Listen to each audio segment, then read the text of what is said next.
الحمد لله رب العالمين والعاقبة للمتقين والصلاة والسلام على رسوله الكريم. أعوذ بالله من الشيطان الرجيم. بسم الله الرحمن الرحيم. لقد كان لكم في رسول الله أسوة حسنة. وقال تعالى في موضع آخر وما أرسلناك إلا رحمة للعالمين. صدق الله العظيم. محترم حضرات، یہ سیرت رسول اکرم صلی اللہ علیہ وسلم پر سلسلے وار پروگرام چل رہا ہے اور آج اس کا 51واں پروگرام ہے 51. اور اس وقت ہم رسول اکرم صلی اللہ علیہ وسلم کے اخلاق حمیدہ، اچھے اخلاق پر گفتگو کر رہے ہیں. اور آج ہم کو جس پر بات کرنی ہے، اللہ کے رسول صلی اللہ علیہ وسلم رحمۃ للعالمین. یہ ایک ہی ٹاپک آج بھی پورا نہیں ہو پائے گا یہ، اور انشاءاللہ کل بھی اسی پر گفتگو ہوگی. اللہ تعالیٰ نے پوری دنیا کو پیدا کیا اور اپنے ڈھنگ سے پیدا کیا. بڑا اس میں حسن رکھا، بڑی ترتیب رکھی، بڑا سسٹم رکھا. انسان کو پھر اس میں سب سسٹم میں سب سے اچھا رکھا. کہیں اللہ تعالیٰ نے یہ احسان نہیں دیتا ہے کہ میں نے اتنا کیا ہے، لیکن ایک جگہ اس میں احترام دیتا ہے. گزرے چاہیے جو میں نے محمد صلی اللہ علیہ وسلم کو بھیجا، یہ پورے عالم پر میں نے احسان کیا. قرآن مجید کہتا ہے لَقَدْ مَنَّ اللَّهُ عَلَى الْمُؤْمِنِينَ، کہ مسلمانوں پر، مومنین پر اللہ نے بڑا احسان کیا ہے. اِذْ بَعَثَ فِيهِمْ رَسُولًا مِّنْهُمْ، جبکہ اس میں سے ایک رسول کو چنا. دنیا کی ساری تخلیق پر پروردگار عالم نے احسان کا ذکر نہیں کیا، لیکن نبی کریم صلی اللہ علیہ وسلم کو بھیج کر اس نے خاص کر امت مسلمہ پر احسان فرمایا. یہ بہت بڑی بات ہے. اللہ کے رسول صلی اللہ علیہ وسلم کی اس صفت کو، کہ اللہ کے رسول رحمت للعالمین ہے. رحمت للعالمین ایک کتاب ہے. ان کا کہنا یہ ہے کہ یہ صفت اللہ نے کسی بھی نبی کے لیے استعمال نہیں کی. کون سی صفت؟ رحمت للعالمین. اللہ کے رسول صلی اللہ علیہ وسلم کی جو رحمت ہے اس کو آپ پہلے سمجھ لیں کہ رحمت کی تعریف کیا ہے، رحمت کی ڈیفینیشن کیا ہے.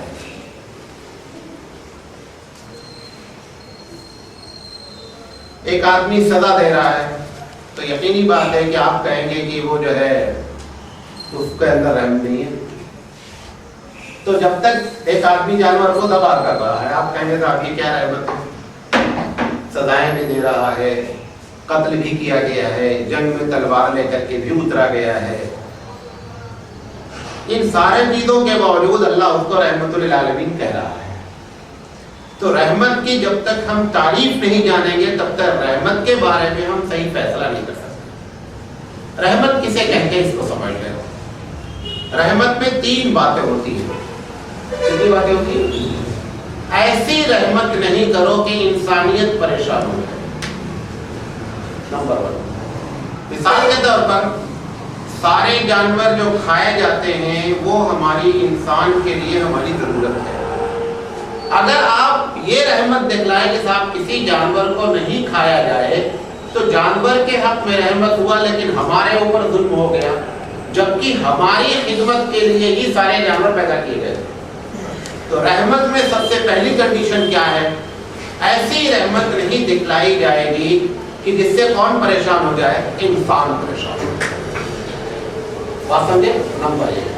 نمبر 2، ایسی رحمت نہیں دکھلائی جائے گی کہ ظالم کو ظلم کرنے پر یہ ہو کہ ہم مزید ظلم کر سکتے ہیں، ہمیں کوئی پکڑنے والا نہیں ہے. ایک آدمی نے مرڈر کیا ہے، اس کے ساتھ اگر اس سے پوچھیں تو بولیں گے رحمت یہی ہے کہ مجھے قتل کے بدلے میں کوئی سزا نہ دی جائے. لیکن آپ اس کا الٹا، جس کو قتل کیا ہے اس کے ساتھ رحمت کیسی کی جائے؟ تو رحمت کی دوسری تعریف یہ ہے کہ ظالم کو ظلم پر انکریج نہیں ہو، ظالم ظلم پر آگے نہ بڑھ سکے اور مظلوم کی دادرسی ہو جائے. یہ نمبر دوسری شرط ہے رحمت کی. نمبر 3، کسی کو اتنا آزاد نہیں کرو کہ اس کی آزادی سے دوسرے آدمی کی آزادی ڈسٹرب ہو جائے. مثال کے طور پر عورت کہتی ہے کہ صاحب میرے ساتھ بڑی ناانصافی ہوئی ہے، طلاق کا حق مردوں کو دے دیا گیا اور ہمارے ہاتھ میں نہیں رکھا گیا. اللہ نے اتنی آزادی اس کو دی کہ جس سے دوسرے پر ظلم نہ ہونے پائے. ابھی اس سسٹم کے خلاف یورپ کے کئی ممالک نے پارلیمنٹ سے یہ بل پاس کر دیا کہ عورت بھی طلاق دے سکتی ہے، مرد بھی طلاق دے سکتا ہے. ابھی جو یورپ کا ایوریج طلاق کا ہے وہ 49% ہے. کتنا ہے؟ 49% لوگ طلاق دیتے ہیں. یہ ایک دم کریکٹ ڈاٹا ہے کہ ہر دوسری عورت مطلقہ ہے. یہ کیوں ہوا؟ کیونکہ انہوں نے اتنی آزادی دے دی کہ آزادی نے کیا کر دیا، دوسرے کو کیا کر دیا، ڈسٹرب کر دیا. تو آزادی اتنی دی جائے گی جتنی کہ دوسرے کے اوپر کیا ہو، آپ کا اختیار نہ چلنے پائے. تو 3 شرطیں ہو گئی. پہلی کیا بتایا کہ آدمی کی ضرورت متاثر نہیں ہونا چاہیے، کسی پر ایسی رحمت نہیں کرے. نمبر 2، ظالم کو ظلم کرنے پر بڑھوتری نہیں ہونی چاہیے بلکہ مظلوم کی دادرسی کو سامنے رکھنا ہے اور ظالم کے اوپر ظلم کا سزا رکھنی ہے.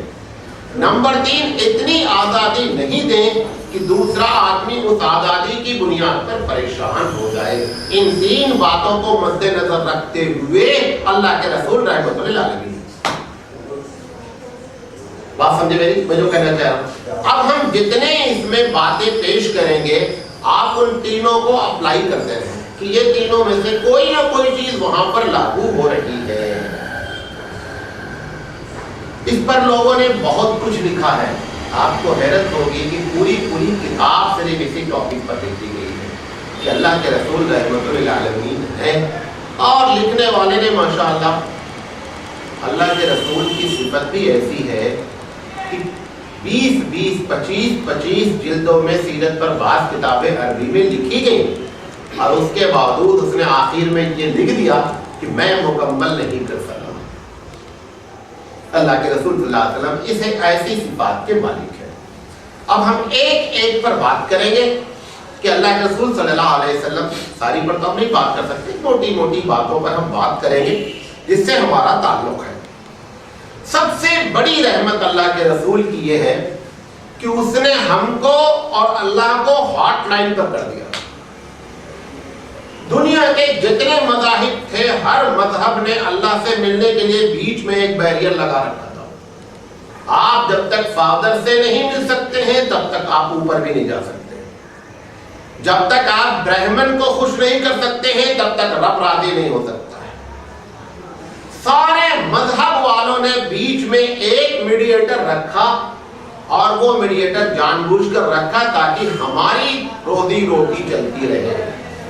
اللہ کے رسول کا سب سے بڑا احسان یہ ہے کہ اس نے اپنے رب سے سارے بندوں کو ملایا. ایک جگہ بھی یہ نہیں کہا کہ تم اگر اللہ سے ملنا چاہتے ہو تو میرے بغیر نہیں جا سکتے، بلکہ اس نے کہا یہ وہ رب ہے کہ اگر تمہارے جوتے کا فیتا بھی ٹوٹ جائے تو تم اپنے رب سے مانگو. دوسری جگہ آپ اللہ کے رسول صلی اللہ علیہ وسلم نے فرمایا، قرآن کی بات کو ہمارے سامنے ریکارڈ کیا، ادعونی استجب لکم. اللہ کہتا ہے مجھے پکارو میں تیری دعا قبول کرتا ہوں. یہ اتنا بڑا احسان ہے کہ اس کا ہم احسان کا بدلہ چکا نہیں سکتے، ورنہ ہم در در کی ٹھوکر کھاتے. اب افسوس اس پر یہ ہے کہ جس نبی نے اتنا واضح انداز میں گفتگو کی تھی اس کی امت آج در در ٹھوکر کھا رہی ہے اور رب سے ہاٹ لائن پر جانے کے لیے تیار نہیں. اپنے دربار میں پروردگار عالم اپنے بارے میں خود کہتا ہے میں سوتا نہیں ہوں، سونا تو درکنار ہے، مجھے جھپک بھی نہیں آتی، ایسے بھی نہیں کرتا میں. کیوں؟ اگر آپ نے اللہ کو لگا دیا لائن اور وہاں سے اگر جواب آیا اللہ سو رہا ہے 5 منٹ کے بعد بات کرو، تو معاملہ پوری دنیا کا ادھر ادھر ہو جائے گا. آپ کی اور ہماری ضرورت کی بنیاد پر، اور وہ رب یہ بتانا چاہتا ہے میں ان تمام کمزوریوں سے منزہ اور پاک ہوں. وہ سوتا نہیں، کھاتا نہیں. اگر ایک خوراک بھی وہ کھا لے تو ایک فقیر کہہ سکتا ہے کہ اگر اللہ نہیں کھاتا تو وہ خوراک ہم کو مل جاتی، لہذا وہ کھاتا نہیں. پھر اللہ کے رسول نے اس ہاٹ لائن کو مضبوط کرنے کے لیے یہ بات کہی کہ وہ رب تمہاری ماں سے زیادہ ممتا اور محبت رکھتا ہے. ماں سے مثال کیوں دیا ہے اس کو آپ سمجھ لیں. اللہ کے رسول نے ماں سے مثال اس لیے دیا ہے کہ جب تو اپنی ماں سے کوئی کام لیتا ہے تو بازو والی کو لے کر کے نہیں جاتا ہے. انٹی امی سے بول دو ہم کو کھانا دے دیں. اگر یہ بات ہو رہی ہے تو اس کا مطلب یہ ہے تمہاری ماں سے تمہارے اندر کھٹک پیدا ہو گئی ہے. اگر تم کو اپنی ماں کی محبت پر ناز ہے تو کتنا بھی آپ پریشان ہو، نافرمان ہو، ماں کے پیر سے چپٹ کر کے اپنے مسائل کو حل کر کے اس کو راضی کر سکتے ہیں. اس سے 70 گنا ممتا رکھتا ہے پروردگار عالم. یہ مثال دے کر اللہ کے رسول صلی اللہ علیہ وسلم نے فرمایا کہ تم کو میں نے رب سے ملایا ہے جس میں بیچ میں کوئی نہیں ہے. کوئی بھی اگر یہ عقیدہ رکھے کہ فلاں آدمی کے بغیر ہم وہاں تک نہیں جا سکتے، شرک اکبر. یہ بات یاد رکھیں. یہ جو کہا جاتا ہے، میں 1 منٹ میں وہ بات کہہ دوں جو آپ کو پریشان کر رہی ہے کہ اللہ کے رسول کے واسطے سے دعا مانگی جاتی ہے، اس کا سمجھ لیں. مولانا تھانوی نے جو بات اس میں کہی ہے وہ سب سے پیٹنٹ بات کہی ہے. مولانا تھانوی علیہ رحمہ کہتے ہیں کہ جب تم یہ دعا کرتے ہو کہ اللہ تعالیٰ نبی کے طفیل میں 3 لفظ استعمال کرتے ہیں، وسیلے میں، طفیل میں، صدقے میں. انہوں نے کہا کہ کہنے والا یہ نیت کرے کہ اللہ میں اس نبی سے محبت کرتا ہوں، اس محبت کی بنیاد پر ہماری دعا قبول کر لے. یہی نیت اس طفیل کہنے کا مقصد ہے، بکیا کچھ نہیں. اور یہ اللہ کے رسول وسیلہ نہیں ہے بلکہ محبت جو عمل محبت ہے یہ وسیلہ. اس میں پورے اہل سنت و جماعت کسی کا اختلاف نہیں. اور یہ بکیا کہ پیر صاحب معاف کرا دیں گے، بابا صاحب معاف کرا دیں گے، قسم خدا کی وہاں پر کوئی پر نہیں معاف. وہ جگہ ایسی جگہ ہوگی نوح جیسا رسول اور موسیٰ جیسا کلیم اللہ اور عیسیٰ جیسا روح اللہ کام رہا ہوگا. وہاں پر یہ ہمارے 2 پیسے کے پیر کوئی کام نہیں آتا. یہ بات یاد رکھیں. اللہ کے رسول صلی اللہ علیہ وسلم کا سب سے بڑا احسان اس امت پر یہ ہے کہ اس نے ہم کو اپنے رب سے ملنے کے لیے سب سے بڑی ذات جو اس زمین پر موجود تھی اللہ کے رسول، اس نے اپنا واسطہ بھی نہیں بتایا کہ نہیں کہا ڈائریکٹ بات کرو. بات سمجھ آ گئی؟ یہ سب سے بڑا احسان ہے اللہ کے رسول کا اس امت پر. اور ساری دنیا کا بھانڈا پھوڑا کہ یہ جتنے اپنے آپ کو دادا بنے بیٹھے ہوئے ہیں اور جنہوں نے آستانوں کو پکڑ رکھا ہے اور تم کو اپنے رب سے ملنے دیتے، ان سب کا بھانڈا پھوڑا. کیونکہ یہ صادق اور امین ہے، اس کی زبان سے جھوٹ نہیں نکلتا. اس کا لقب صادق اور امین ہے. لہذا سب سے بڑا احسان اللہ کے رسول کا یہ ہے. دوسرا احسان، بات سمجھ میں آ گئی میری؟ دوسرا احسان، 3 لوگوں پر زبردست دنیا زمانے سے ظلم کرتی آ رہی ہے.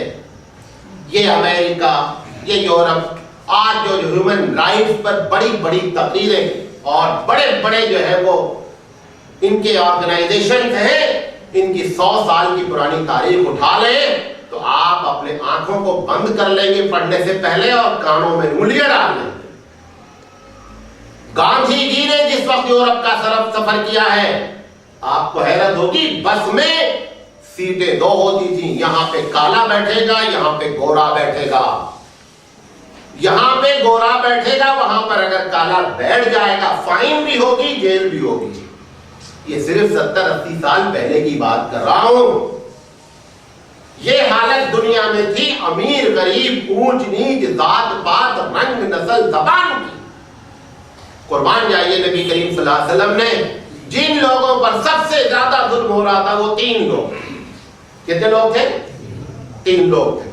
نمبر 1 عورت، نمبر 2 غلام، نمبر 3 مزدور. ان تینوں پر اللہ کے رسول کا اتنا بڑا احسان ہے، کبھی زندگی رہی تو اسی پر آپ سے گفتگو کروں گا کہ عورتوں پر اللہ کے رسول کا کتنا بڑا احسان ہے. میں اس ٹاپک پر لمبا نہیں جانا چاہ رہا ہوں. یہ پوری مستقل تقریر ہے کہ اللہ کے رسول صلی اللہ علیہ وسلم اور اسلام کا عورتوں پر کیا احسان ہے. 1400 سال پہلے کی بات ہے، جس وقت سوتیلی ماں کو وراثت میں بانٹا جاتا تھا.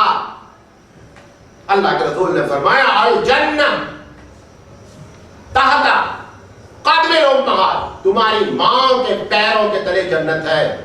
اس زمین سے اٹھا کر ثریا پر بٹھایا عورت کو.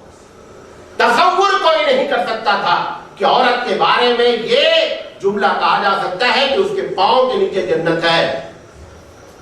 آج لوگ مدر ڈے مناتے ہیں.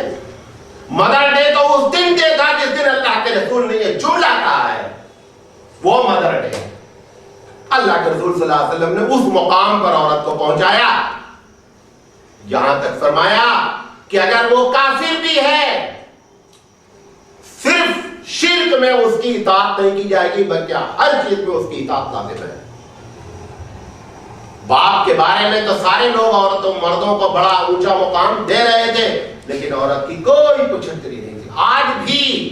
آج بھی کل جج صاحب آئے ہوئے تو ہمارے پاس گڑ والے،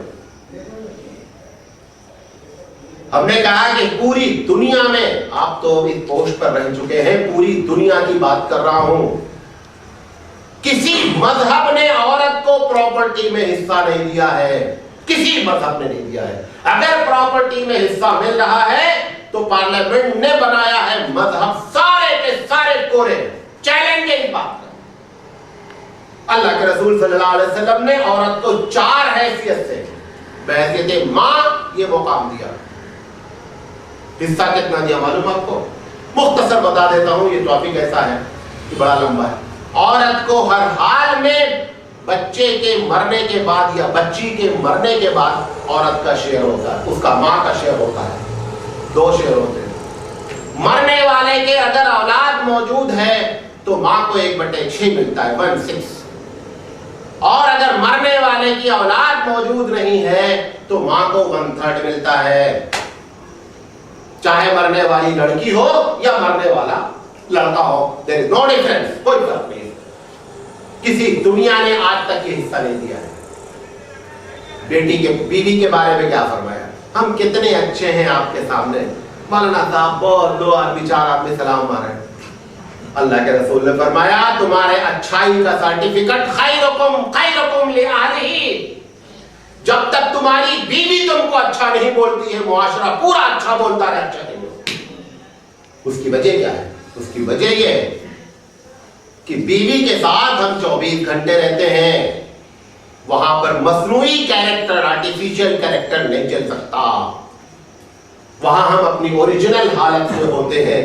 اگر وہاں پر حق ہے اور سچ ہے تو اس کا مطلب سچ ہے. اللہ کے رسول نے کہا معاشرے والے کہے مولانا صاحب بہت اچھے ہیں، اور بیوی شکایت کرتی پھر رہی کہ اس سے زیادہ بدماش کوئی نہیں ہے جتنا ستاتا ہے مجھے. آپ نے اللہ کا رسول فرمایا اس کی ڈگری مانی جائے گی، اس کی سند مانی جائے گی، معاشروں کی پوری کی سند نہیں تسلیم کی جاتی. خیرکم ذالک. اتنا اونچا مقام دیا ہے بیوی کو کہ جس کا تصور نہیں کیا جا سکتا. کتنی بڑی بات ہے یہ. آپ نے دیکھا ہے سیلس مین کیریکٹر، ایک میں لفظ استعمال کرتا ہوں، ایک سیلس مین کیریکٹر ہوتا ہے، کتنا اچھا آپ سے برتاؤ کرتا ہے دکان میں. آئیے صاحب بیٹھیے، یہ نہیں دیکھنا، یہ نہیں، یہ پسند ہے، یہ نہیں.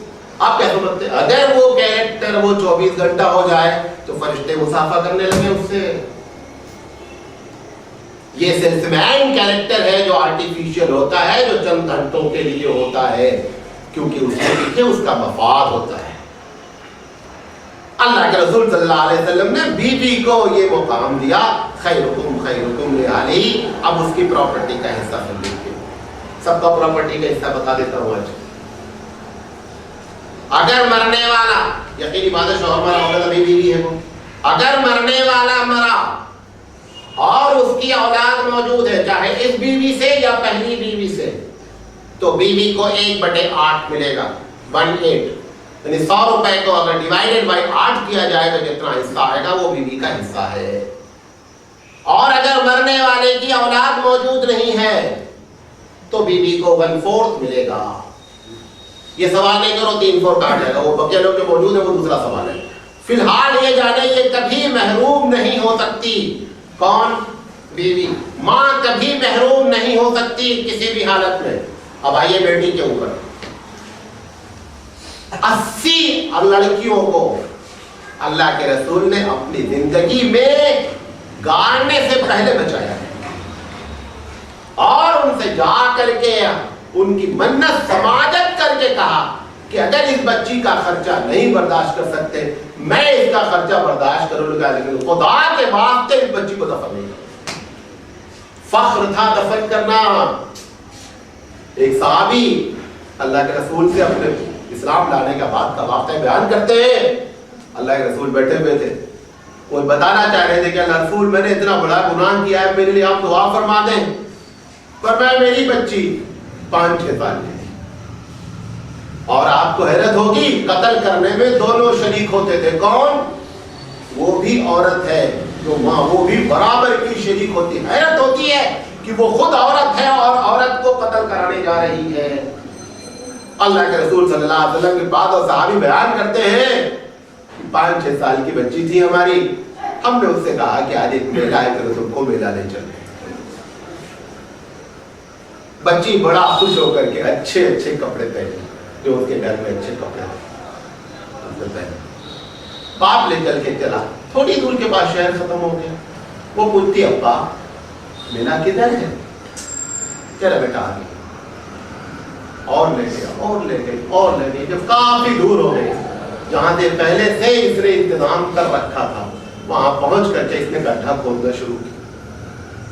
جب گڈھا یہ کھودنے لگا تو رات کو جو مٹی تھی وہ اس کے کپڑے پر آ رہی تھی۔ وہ بچی اپنے ابا کا کپڑا گندا نہیں اس کو صاف کر رہی کہ میرے ابا کا کپڑا گندا نہیں ہوگا، صاف کر رہی ہے، کھودے جا رہا ہے کھودے جا رہا ہے کھودے جا رہا ہے۔ اس کے بعد جب اتنا گڈھا ہو گیا کہ جس میں گر جائے تو نکل نہ پائے، اس نے بچی کو ڈھک لیا۔ اوپر ایک بڑا سا پتھر تھا، اس پتھر کو اٹھا کر کے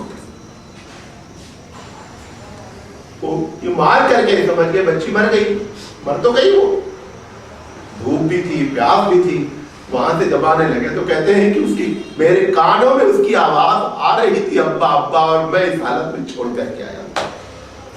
اللہ کے رسول صلی اللہ علیہ وسلم نے اس واقعے کو رونے لگے،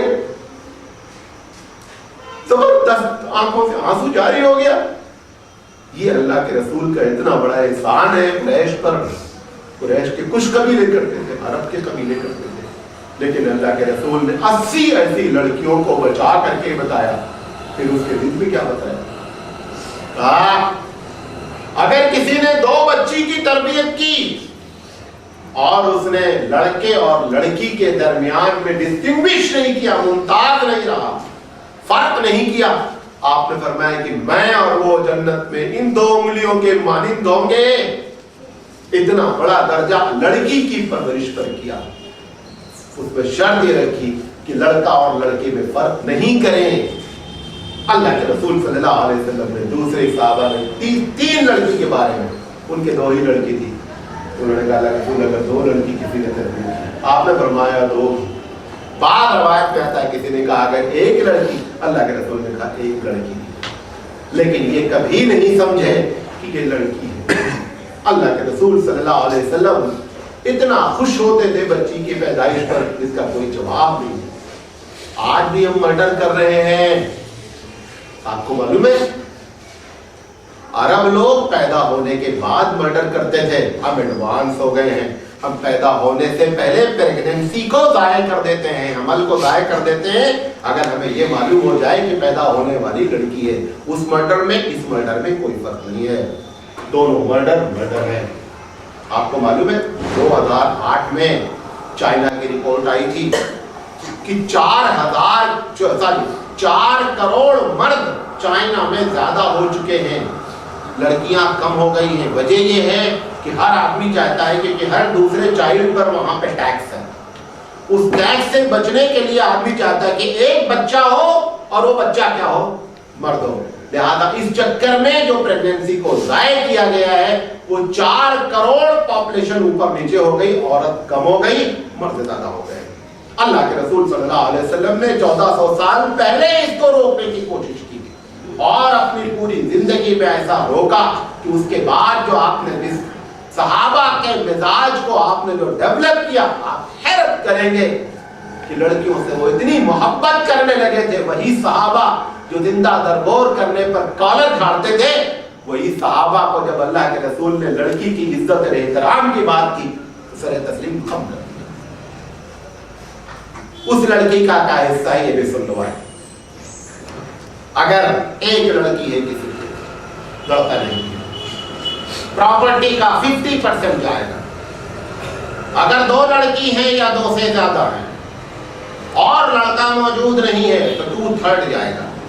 100 روپے میں 66.6 جائے گا لڑکی. اگر لڑکی اور لڑکا دونوں موجود ہیں تو 2 اور 1 کے ریشو سے بانٹ دیا جائے گا. 2 روپیہ لڑکے کو, 1 روپیہ لڑکی. چھوڑا نہیں جائے گا. یہ آپ اور ہم جو بڑی نمازیں پڑھتے ہیں, بڑی تسبیحات گھماتے ہیں اور ان عورتوں کا جو حق مار رہے ہیں, یہ نمازیں اس حق کے مقابلے میں صفر کھڑی ہو جائیں گی. یہ قرآن کا حکم ہے, یوصیکم اللہ فی اولادکم للذکر مثل حظ الانثیین. پوری آیت قرآن مجید میں رب نے نازل کی ہے, اہل و غیرو کا کلام نہیں ہے, رب کا کلام ہے. ایک آیت کا بھی اگر انکار کیا جاتا ہے تو پورے قرآن مجید کا انکار کیا جاتا ہے. انکار 2 طریقے سے ہوتا ہے, کبھی زبان سے ہوتا ہے اور کبھی پریکٹیکلی ہوتا ہے. یہ پریکٹیکلی انکار ہے, پورا ہندوستان اس پہ ملوث ہے. لہذا اللہ کے رسول صلی اللہ علیہ وسلم نے اتنا بڑا احسان اس عورت پر کیا بحیثیت ماں, بحیثیت بیٹی اور بحیثیت بیوی. دوسرا طبقہ جو سب سے زیادہ پریشان تھا, غلامی کا دور چل رہا تھا, اللہ کے رسول صلی اللہ علیہ وسلم نے غلام کو ایسا مقام دیا, آپ نے فرمایا جو تم کو کھانا ہے وہی اسے بھی کھلانا ہے. کس کو؟ یہ نوکر اور غلام میں بہت بڑا فرق ہوتا ہے. جو بھی سرکاری جاب کر رہا ہر آدمی نوکر ہے. آپ کے گھر میں کوئی کام کرے وہی نوکر, نہیں نوکر آپ بھی نوکر. سب جو بھی نوکری کرے نوکر, اسی لیے اس کو کہتے ہیں نوکری. نوکر اور غلام میں بہت فرق ہوتا ہے. ہمارے گھر میں کام کرنے والی کو بھی ہم اپنے ٹیبل پر بیٹھا کر آج تک نہیں کھلائے ہیں. ہمارا ڈرائیور ہماری گاڑی کے ساتھ ہوتا ہے, اگر ہوٹل میں اتر کر ڈھابا پر چائے پیتے ہیں اس کو دوسرے ٹیبل پر بیٹھاتے ہیں, اپنے دوسرا ٹیبل پر بیٹھتے ہیں. یہ نہیں سوچتے وہی چائے وہ بھی پی رہا ہے, وہی چائے ہم بھی پی رہے ہیں. لیکن بتانا چاہتے ہیں صاحب ہم مالک ہیں, مالک اوپر والا ہے, کوئی مالک نہیں ہے. مالک رب کریم ہے, اور اگر اس نے کسی پر آپ کو اختیار دیا ہے تو اس کو مس یوز نہیں کریں. وہ سب آپ کے خلاف قیامت پہ کھڑے ہوں گے. اللہ کے رسول نے نوکر تو درکنار ہے, غلام کو یہ اختیار دیا کہ جو تم پہنو وہ پہناؤ, جو تم کھاؤ وہ کھلاؤ. حضرت علی رضی اللہ تعالیٰ عنہ قمیص خریدنے گئے, قمیص خریدی, ایک اپنے لیے لی, ایک اپنے غلام کے لیے. ایک ساتھ میں تھے, میں نے کہا اس کے لیے کچھ ہلکا پھلکا لے لو.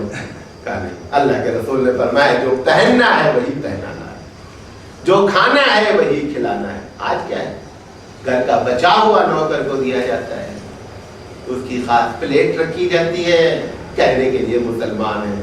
انما المؤمنون اخوہ پڑھتے ہیں, مومن مسلمان بھائی بھائی ہے. بھائی بھائی ہے تو ایک پلیٹ میں کھا لو, ایک جیسی پلیٹ کم سے کم رکھ لو, اس کی پلیٹ الگ ہو جائے, تمہاری پلیٹ الگ ہے. قرآن کی آیت بھی پڑھتے ہو, انما المؤمنون اخوہ. مذاق ہے قرآن کریم کا, مذاق ہے. قرآن اس لیے نہیں آیا ہے کہ اس کو تلاوت کر کے رفو چکر ہوا جائے. قرآن مجید آیا ہے کہ اس کی ایک ایک آیت کو اپنی زندگی میں نافذ کیا جائے، اور جس دن امت مسلمہ اس بات پر اڑ جائے گی اور اس پر عمل کرے گی، آپ یقین نہیں کر سکتے کہ حالات کیسے ہو جائیں گے۔ ایک واقعہ نقل کرتا ہوں، یاد آ گیا۔ برطانیہ کی کوئین نے اپنے وزیر اعظم سے پوچھا کہ تمہارا مطالعہ بڑا وسیع ہے، یہ بتاؤ کہ ہسٹری میں سب سے زیادہ تعجب والی چیز تمہارے پاس کیا گزری؟ اس نے کہا کہ صاحب، مسلمانوں کا عروج، جس تیزی سے یہ قوم اٹھی، جس جگہ سے یہ اٹھی، اور جتنی جلدی اس نے کور کیا تھا دنیا کو، یہ ہسٹری کا ایک عجیب و غریب پیج ہے۔ پھر اس نے پوچھا کہ اس کی وجہ کیا تھی؟ وہ کوئی پوچھتی ہے اپنے وزیر اعظم سے، اس کی وجہ کیا تھی؟ اس نے کہا کہ ان کے پاس ایک کتاب تھی جس کو قرآن وہ کہتے ہیں، اس کی ایک ایک آیت پر وہ عمل کرتے تھے، اور اس نے ان کو پوری ہسٹری میں اٹھا کر کے اوپر کر دیا۔ اس نے پوچھا پھر آج؟ اس نے کہا آج انہوں نے اس کو چھوڑ دیا ہے، لہذا یہ حالت ہے۔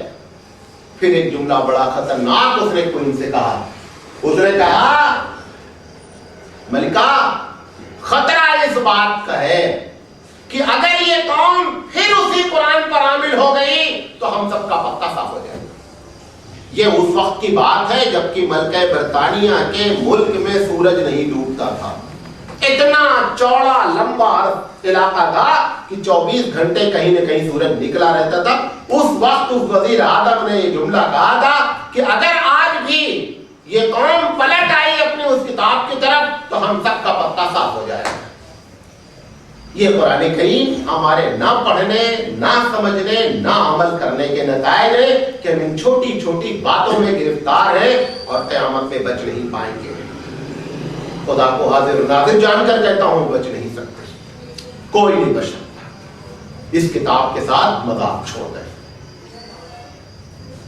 اس کتاب میں جو لکھا ہے اپنی زندگی میں عمل کرنے کی کوشش کریں۔ یہ دکانوں کے افتتاح اور گھروں کے افتتاح سے گاڑی نہیں چلے گی۔ یہ چاہے مدرسے والے ہی افتتاح کے لیے بھیجتے ہو، یہ دلیل ان کی نہیں ہے۔ ہم بھی غلط کر رہے ہیں، تمہارے چندے کی وجہ سے غلط کرتے ہیں۔ چندہ بند ہو جائے گا، ورنہ خدا کی قسم کھا کے کہتا ہوں کہ کہیں اللہ کے رسول نے کسی گھر کے افتتاح میں کسی کو قرآن پڑھانے کے لیے ہو جائے۔ جانتا ہوں بدعت ہے، لیکن یہ خوف ہے، ورنہ دل ایک مرتبہ بھی میرا دل نہیں چاہتا بچوں کو بھیجنے کے لیے۔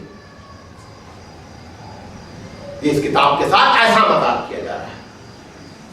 ہوشیار ہو جائیں ہم بھی اور آپ بھی۔ تیسرا جو غلام کے بارے میں اللہ کے رسول نے فرمایا، جو کھانا وہ کھلانا غلام تصور نہیں کر سکتا تھا۔ غلام تصور نہیں، غلام کے بارے میں اگر کبھی آپ پڑھیں تو آپ حیرت کریں گے، ایسے ایسے ظلم ہوتے تھے۔ بازار لگتی تھی، میلہ لگتا تھا، غلاموں کے ساتھ جو مذاق ہوتا تھا، معلوم غلام کو دوڑایا جاتا تھا، ایک آدمی تلوار لیے کھڑا رہتا تھا، چلتے ہوئے غلام کو تلوار مارتا تھا، گردن کٹ جاتی تھی، لوگ ہنستے تھے کہ بغیر گردن کے کتنی دور تک یہ جا سکتا ہے۔ یہ ظلم کے وقت میں اللہ کے رسول نے یہ بات فرمائی کہ جو کھاؤ وہ کھلاؤ، جو پہناؤ وہ پہناؤ۔ کون ہے اس دنیا میں جو اللہ کے رسول کے مقابلے میں ایسی رحمت کا مظاہرہ کر سکا؟